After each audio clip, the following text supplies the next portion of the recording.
Marie, the host of Vinyl City Broadcasting, your transit express to rock and roll trivia. I'm sitting in the green room at Cerritos Center for the Performing Arts in Cerritos, California.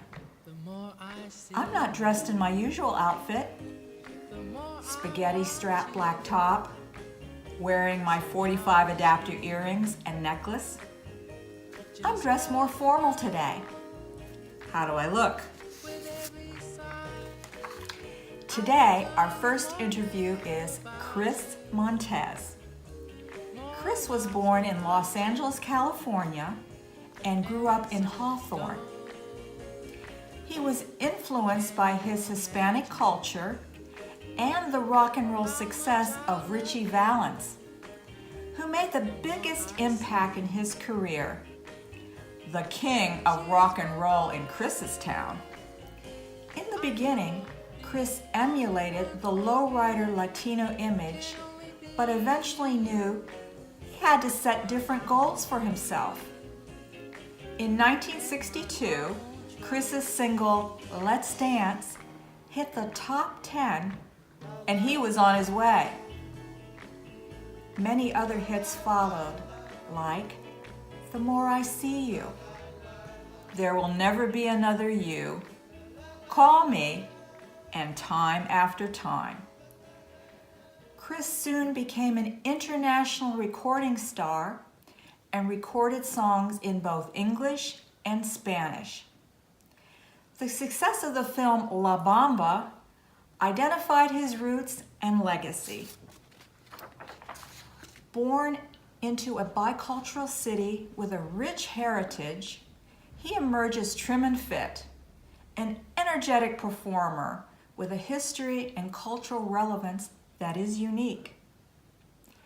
We're now going to turn this over to Dan Pequeno, our VCB interviewer and contributor.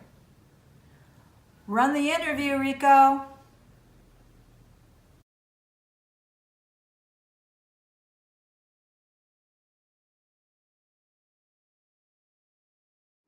Hello to all of you there, Vinyl City Broadcasting. I'm Dan.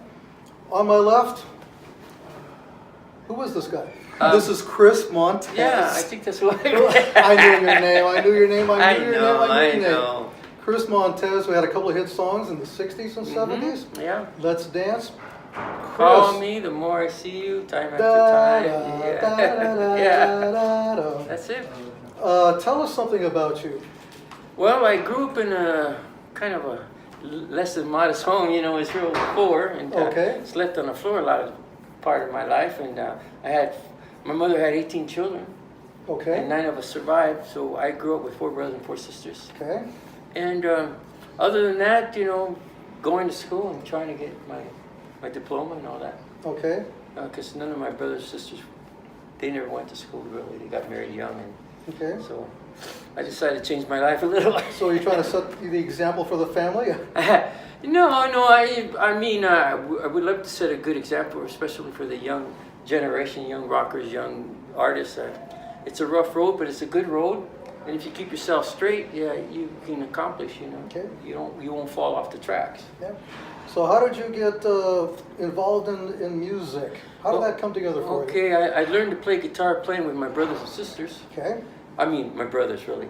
They used to sing these Mexican songs, you know. Okay. I know that you guys have that kind of style, you know, Mexican polkas. And then I decided to make a demo.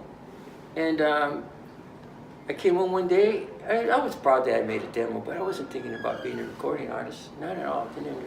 And one day I came home and I used to come and watch the Dick Clark show from high school when I was a sophomore. And my mother tells me in Spanish, because she never spoke English, she's saying, you know, there's somebody calling you and they want to talk to you about recording. I thought she had it wrong, you know. So she got the number right, and it happened to these producers. And one was Billy Sherman, and he produced a lot of stuff, you know. Barry DeVorzon, he produced Dreamin', I'm Only Dreamin', Johnny Burnett.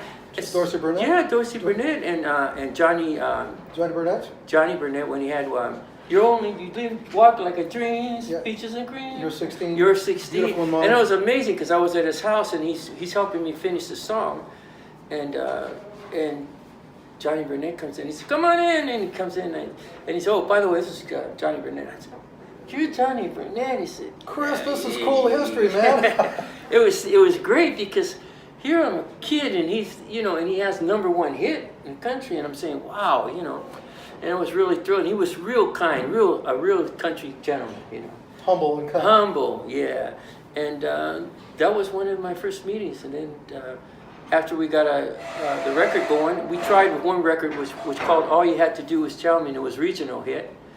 And then we recorded Let's Dance, which I didn't want to record because, you know, I thought, well, it's not my style. I'm more of the ballad, Richie Valens kind of style, you know. That's where I was, singing to the girls. By the way, you sly dog, you. I'm a sly dog. I remember one time I was singing at this hall. This is before I got recording, and I thought I was real cool. And I had my amplifier, and I'm singing these ballads on something like a mic like this. And I got close, and I was just in the mood of singing my heart out. And I was singing my heart, and I was really going to get to this phrase. And I put my lips to the microphone, and I got electrocuted. Like, you know, I went. I was so embarrassed. I said, "Oh, I'm sorry." And I didn't know what to do. I was really embarrassed, but I continued. I learned, you know. Well, we all learn as we get older, Chris. Yeah. We're still learning. Yeah, and then from there, when Let's Dance started becoming a hit, I went to, and they told me you want to go, they want you to do the Dick Clark, and I thought it was a joke. Dick Clark, you're kidding. I used to watch him every day, you know, come home, watch the dancers. So the next thing I meet Dick Clark and do Let's Dance, and then he said, after here you got to go do the Apollo, the Howard Theater. That was my first tour, you know. So I hung out with that. I got trained by working with Smokey Robinson, Jerry Butler, and all these people, you know. And that was my first experience. And then they said, after I did doing tours around the country, they want you to do some tour? Yeah, I'm trying to think of the. Oh God, he's a great famous singer. You know, black artist. Well, that could be anybody. Yeah. James Brown. No. He had. I was close. If you ever change your mind. That's Sam Cooke. Sam Cooke tour. Sorry, Sam. So I did all his tours on those bus rides, you know, on a hard chair. They were hard chairs on those buses. And I remember getting off the first time I see black and white only, and I said, what does that mean? You know, black and white only. And I never saw that because I grew up from LA, and I'm saying, I finally had to convince myself. I go into the white area and they look at me, and I go to the black and they look at me. I didn't have an in-between situation there, so, but I got along, you know. It was a negative time period. Yeah, it was a wonderful experience, you know, and then I used to get out and get food for when we go at night, you know, to the restaurants because they had to go in the back. And I'd go in the front and order some stuff. And I remember I was ordering for the Drifters some hamburgers for one of the guys. And they came in and he said, "Can I help you?" And I said, "Yeah, I like 8 hamburgers and so on."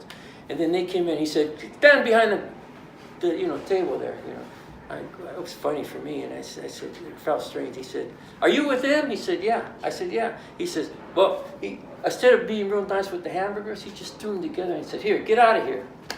So, you know, that was my first experience of getting thrown out of a fancy hamburger place. And then one day, after doing that tour, somebody said they want you to go to England. And I said, wow, I was elated. And then when I get there, and there's this rock and roll group, I don't know whatever became of them, but they were my opening act. They were called the Beatles. I think that's what they were. Never heard of them. What do you know about them? I spent 4 weeks with them. We partied constantly, and it was a wonderful experience. And I learned a lot by watching them, and it was a great thing. You know. Wow, this is so cool, Chris. I mean, you really got to interact with these people whose music I listen to. Yeah, you got to live with them and hang out with them. Yeah, live with them. And I remember one time they took off for a couple of days because we were always together every day. And I said, "Where were you guys?" He says, "We're finishing our album." He said, Paul says, "You want to come and listen to it?" Give him Charlie, because that's who I hung out with mostly. And he puts a 78, you know, in the beginning. Well, she was just 17. I said, "Wow, that's great, Paul." He played it. I had Paul play that song about 6 times, you know. That was it. Cool. Yeah, that was it. So that was my story, and then after that, I ran across a producer who said, "What are you doing?" I said, "I'm going to school." And he said, "I'd like to record you." I said, "No, I'm not interested," but I didn't realize that was Herb Alpert. And so that's how Call Me, The More I See You, and all those things came about. You know. Chris, this is really nice behind-the-scenes history you're sharing with us.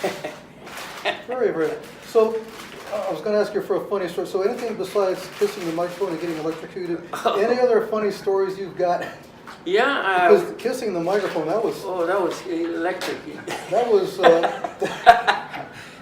Yeah, one time this guy says, "Hey," when I was English, "be careful because when the girls, they'll usually mob the stage." And he says, "I got advice for you. If they mob the stage, grab the first girl and wrap your hands around her." So sure it happened.